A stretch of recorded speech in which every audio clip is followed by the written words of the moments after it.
안녕하십니까. 새생명교회 수요일 저녁 말씀을 함께 나눕니다. 오늘은 4월 20일 수요일 저녁입니다. 지난주가 부활주일이었습니다. 부활절을 맞이하고 첫 번째 맞이하는 그런 수요일 저녁 말씀을 나누는 시간입니다.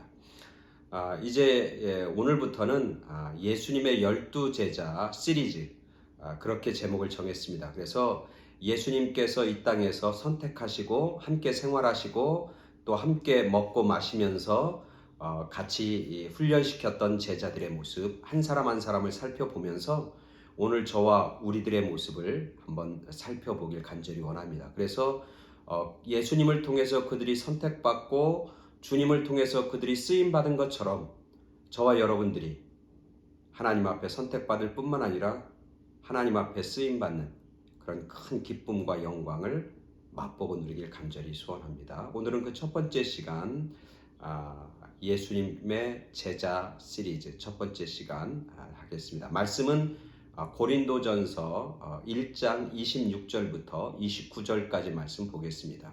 고린도전서 1장 26절부터 29절까지 말씀 제가 봉독해 드립니다.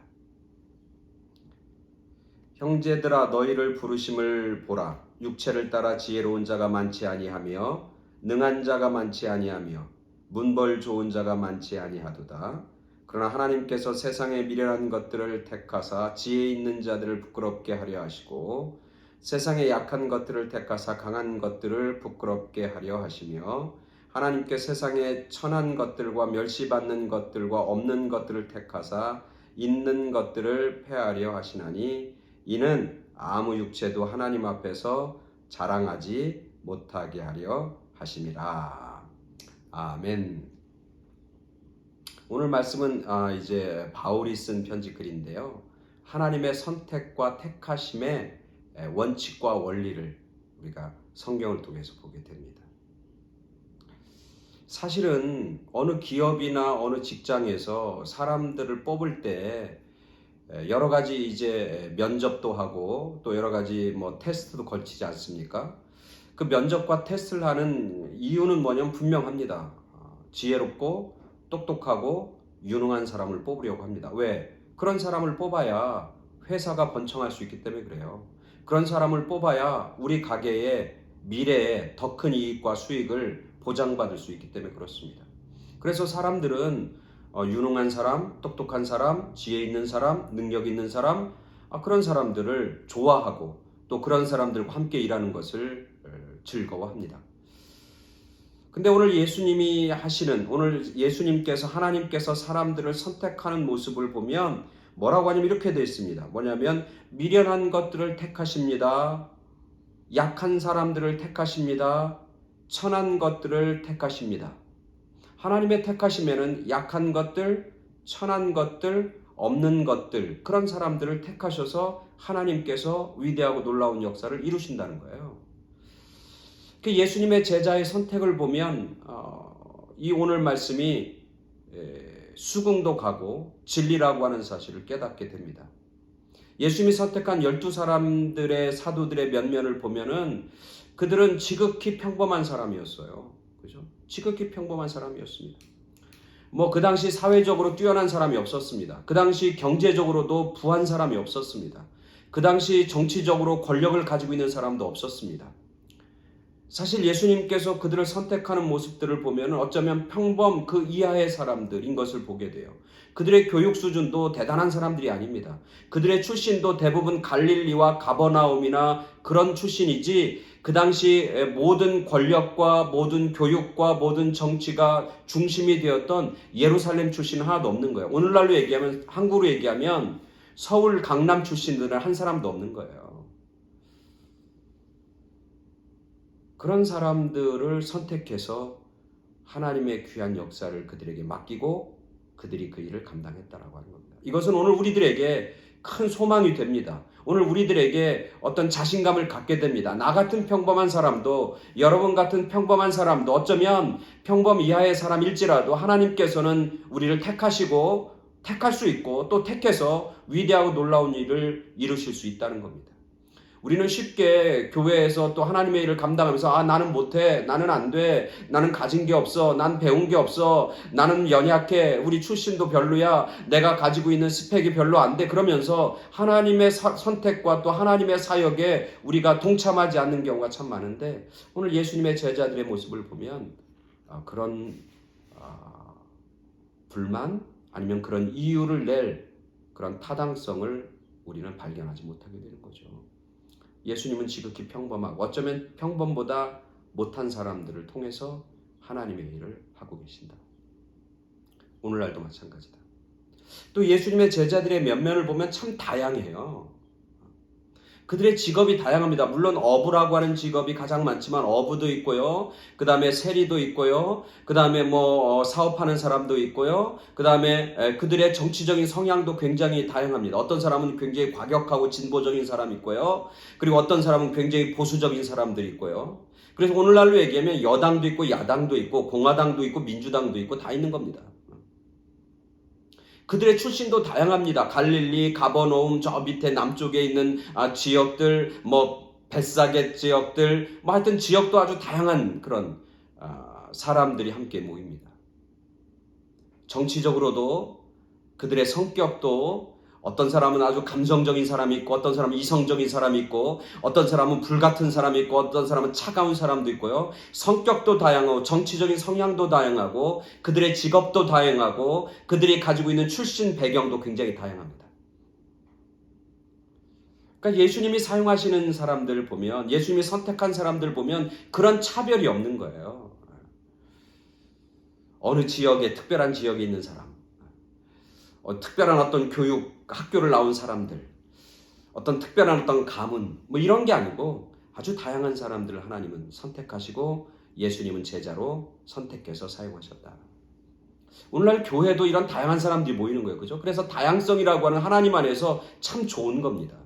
다양성이라고 하는 것은 하나님이 사용하시고 일하시는 하나의 방법이죠. 내가 좀 다른 사람하고 달라도, 그리고 나와 함께 신앙생활하는 사람이 나하고 달라도 그런 사람들을 다양하게 하나님께서는 사용하시고 그런 사람들을 하나님께서는 택해 주신다라고 하는 거죠. 또 하나 오늘 예수님의 제자들의 모습을 보면은 예수님의 제자들이 예수님에게 택함 받고 나서도 그들의 믿음이 쉽게 성장하지 않습니다. 그런 걸 보면 참 위로를 받습니다. 하나님 예수님과 같이 만나잖아요. 그리고 예수님이 선택하시고 만나시고 함께 생활하시고 먹고 자고 하면서 예수님의 놀라운 기적들도 경험하지만 그렇게 쉽게 그들의 믿음이 확 성장하지 않습니다. 굉장히 믿음이 더디 자랍니다. 그래서 예수님이 그들을 보면서 왜 믿음이 더디 자라느냐? 너희들 왜 믿음이 없느냐? 내가 너희들에게 안타깝다. 언제까지 내가 너희를 참겠느냐? 그러면서 안타까워하시고 힘들어하시는 예수님의 모습을 봅니다. 어쩌면 오늘 저와 우리들의 모습인 것 같습니다. 예수님을 만나고 예수님을 알고 그러면서도 우리의 믿음이 확 성장하지 않고 불쑥불쑥 성장하지 않고 그냥 자라는 둥 만둥하고 머물러 있는, 그리고 굉장히 오랜 기간을 걸려서 성장하는 그런 모습들, 그게 제자들의 모습이에요. 오늘 우리가 생각하면 예수님 만나고 예수님의 사역과 기적을 경험하고 예수님과 먹고 자고 그러면 믿음이 갑자기 확 자랄 것 같은데 그렇지 않아요. 오늘 우리들의 모습 속에서 나는 왜 이렇게 믿음이 안 자라지? 난 왜 믿음이 이렇게 더디 자라지? 나는 여전히 아직도 어린아이 같아? 그런 생각할 수 있습니다. 왜냐하면 제자들이 그랬어요. 믿음이 더디 자란 사람들이지만 그럼에도 불구하고 예수님은 그들을 포기하지 않았어요. 예수님은 그들을 오래 참고 기다리셨다.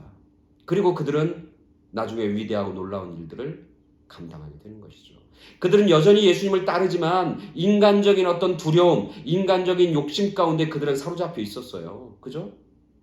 근데 예수님 따르면서도 예수님 앞에 책망받는 게 뭡니까?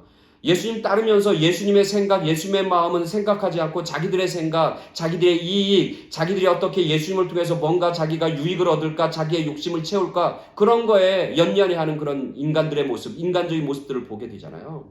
그리고 예수님이 십자가에 달려 돌아가실 때 다 뿔뿔이 흩어지잖아요. 다 도망가잖아요. 예수님 때문에 자기가 어려움을 당하고 예수님 때문에 자기가 고난을 받을까 봐 두려워서 벌벌 떨고 있는 제자들의 모습을 봅니다. 이 모습 속에서 오늘 저와 우리들의 모습, 여러분들의 모습을 봅니다. 여전히 인간적인 모습, 여전히 인간적인 생각을 가지고 살아가는. 그런 우리들의 모습을 봅니다. 그러나 그런 제자들을 예수님께 택하시고 또 살아계신 동안 열심히 그들과 함께 생활하시고 그들과 열심히 말씀을 전했고 나눴고 그리고 그들을 끝까지 포기하지 않고 그들이 나의 유일한 대안이고 유일한 방법이고 유일한 수단인 것을 끝까지 믿고 인정하고 계셨다고 하는 거죠. 재밌는 얘기가 있죠. 예수님이 이제 사역을 다 마치고 이제 천국에 갔는데 천사장 중에 가브리엘이 예수님에게 묻습니다. 예수님, 당신이 이 땅에서 살면서 마지막 십자가 달려 돌아가시면서 다 이루었다 그렇게 말씀하셨는데 자기가 볼 때는 아직도 부족한 게 많고 아직도 미흡한 점이 많은데 정말 당신이 다 이루었다고 생각하십니까? 그러니까 예수님이 그럼 나는 다 이루었어. 나는 완전히 충분해.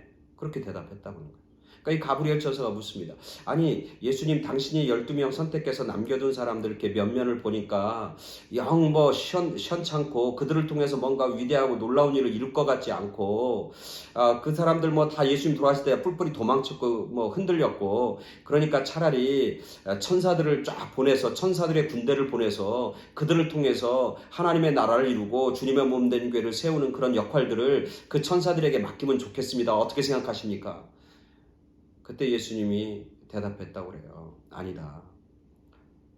나에게는 다른 방법이 없다. 다른 수단이 없다. 나의 유일한 방법, 나의 유일한 대안은 오직 저 12명의 제자들밖에 없다. 더 필요하거나 더 내가 사용할 어떤 것도 남아있지 않다. 나는 더 필요하지 않다. 저들이면 충분하다. 그렇게 예수님이 말씀하셨다고 하는 거예요. 비록 별것 아니고 부족하지만 예수님에게는 그들을 남겨놓은 거예요. 그리고 그들에게 맡겨주신 거예요. 사명을 맡겨주시고 비록 부족하고 연약하지만 그들을 통해서 하나님의 몸된 교회와 하나님의 나라와 주님이 갖고 계신 비전과 꿈을 이룰 수 있는 대안이다. 마지막 대안이다. 이것밖에 없다. 그렇게 생각하셔서 마지막까지 그들에게 최선을 경주했던 주님의 모습을 보게 되는 것이죠. 그 예수님의 12명의 인간적인 그런 모습들을 면면을 보면 사실은 그렇게 세상적으로 보면 신뢰갈 만한 사람이 없어요. 그래서 재미있는 얘기 있잖아요. 예수님의 제자들의 면면을 다 모아갖고 그들의 가지고 있는 능력들을 분석하는 작업을 했다고 하는 거예요. 그래서 어느 회사에서 이제 그 적성 검사라든지 그 사람이 가지고 있는 출신이라든지 교육 배경을 다 집어넣어서 이제 이렇게 컴퓨터로 데이터를 정리했다고 해요. 그 데이터 보고서가 분석을 보면 이렇게 나왔다고 그러는 거 아니에요. 야고보와 요한은 매우 이기적인 사람입니다. 도마는 매사에 의심이 많고 부정적인 사람입니다. 베드로는 성격이 급해서 실수할 가능성이 많습니다. 안드레는 너무 내성적이고 매사에 추진력이 떨어집니다. 야고보는 혁명적인 기질이 있어서 위험합니다. 세리 출신 마태는 자신의 이익만을 추구하는 이기적인 사람들입니다. 당신의 예수님의 제자들 중에서 그래도 그 중에 가장 난 자격을 갖춘 사람은 딱 한 사람, 가룟 유다밖에 없습니다. 그는 학식도 있고 경험을 겸비한 인물이고 그리고 여러 가지 사고와 감각을 지닌 사람입니다. 그런 보고서가 나왔다잖아요. 물론 뭐 이게 꼭 그런 건 아니지만 그 예수님의 제자의 면면을 바라보면 이렇게 분명히 통계학적으로 분석학적으로 나올 수 있다고 저는 생각해요. 그래서 가룟 유다만 인간적으로 세상 기적 기준에 맞는 사람인 거예요. 그러나 우리는 알잖아요. 성경에서 누가 쓰임받고 누가 버림받았는지. 오늘 우리들이 살아가면서 오늘 성경 본문에서는 그러잖아요. 약한 자를 들어서 하나님은 택하셔서 사용하십니다. 그래서 강한 자를 부끄럽게 하십니다. 하나님께서 세상에 미련한 것들을 택해서 이 땅에서 지혜 있다고 하는 사람들을 부끄러워하십니다. 하나님께서는 세상에 천한 것들을 택하셔서 멸시받는 것과 천한 것 없는 것 택하서 이 땅에 있는 모든 사람들을 다 하나님 앞에 굴복시키십니다. 왜 그런 사람을 택해요? 누구도 이 땅에 있는 그 어떤 사람도 하나님 앞에서 자기의 육체를 자기의 세상적인 것을 자랑하지 못하게 하려 하십니다. 다른 얘기로 하면 우리들에게 있어서의 자랑은 오직 예수님밖에 없습니다. 오직 하나님밖에 없습니다. 그리고 별것 아닌 이 제자들, 아무것도 힘없는 이 제자들이 결국 나중에는 가장 위대한 일, 가장 아름다운 일들을 하잖아요. 교회를 세우잖아요. 하나님의 나라를 세우잖아요. 이들을 통해서 구원받고 생명 얻는 사람이 수십만, 몇 수십억을 하나님의 나라와 하나님의 자녀로 만드는 위대하고 놀라운 역사를 감당하잖아요.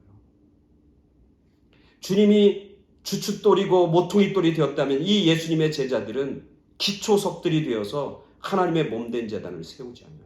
그 교회를 통해서 후세에 수많은 사람들이 하나님의 사람들이 되고 하나님의 생명을 얻고 하나님의 교회가 확장되어지고 하나님의 나라가 확장되어지는 위대한 역사를 그들을 통해서 이루신 것을 보게 돼요. 그들이 인간적으로 잘났기 때문에 그런 게 아니야. 그게 아니라 오늘 말씀대로 연약하고 약하고 부족한 것을 택하셔서 위대하게 만드시는 하나님의 은혜가 그 가운데 있으니까, 하나님의 능력이 그들 가운데 있으니까, 성령의 역사하심이 그들 가운데 있으니까 그들이 그런 위대하고 놀라운 역사를 감당하게 되는 것이죠.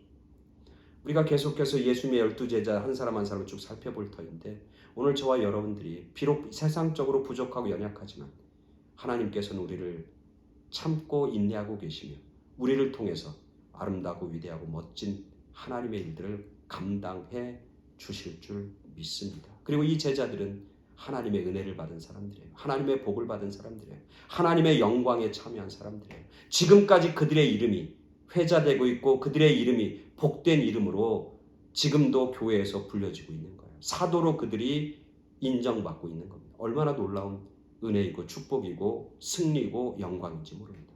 오늘 저와 여러분 모두가 그렇게 하나님 앞에 승리한 자로, 영광스러운 자로, 복된 자로, 비록 부족하지만 선택받고 쓰임받고 사용되어지는 그런 주님의 자녀들, 그런 주님의 제자들이 다 되길 간절히 축원합니다. 아멘. 감사합니다.